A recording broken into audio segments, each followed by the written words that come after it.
The 11th Pymetric game is the Tower game, based on the classic game Towers of Hanoi. This game is measuring two vital traits in the workplace: planning and mental agility. The game has three tower slots, filled with differently colored discs stacked on top of each other. You are presented with a target image, showing one of the three tower slots with all the colored discs stacked in a specific order. Your goal is to match the target image in as few moves as possible within the 2-minute time frame. A few things prior to playing. Firstly, you can only move the top disc on any tower slot.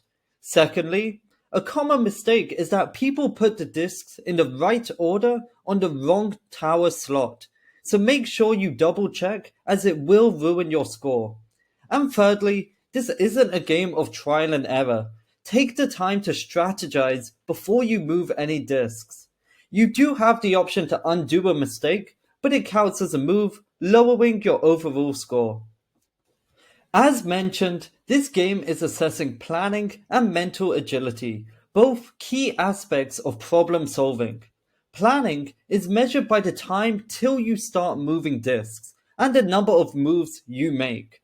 Mental agility is measured by how quickly you come up with a strategy and how long it took you to implement and complete the task. Unlike most Pymetric games, there is a right and wrong strategy, regardless of your desired job.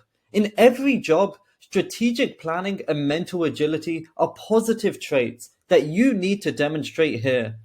The right strategy shows effective planning. You avoid unnecessary moves.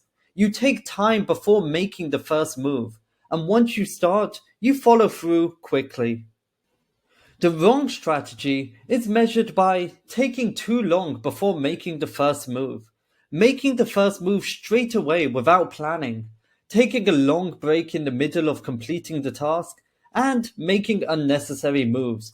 This could be a move that didn't do anything, or that you had to correct, or a move that forced you to press the undo button or the restart button.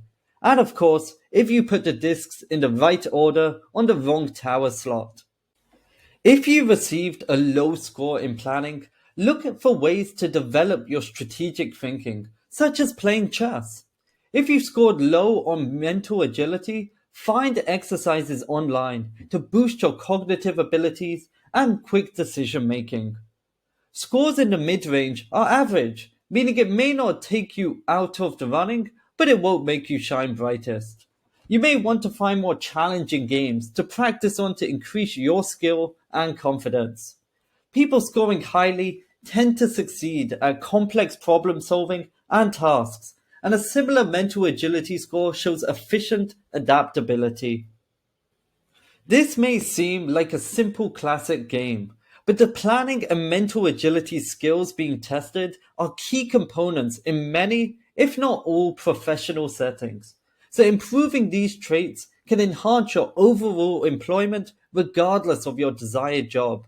And remember, these games on iPrep are here to help you understand your gifts and identify areas to focus on growing, better equipping you in your career goals.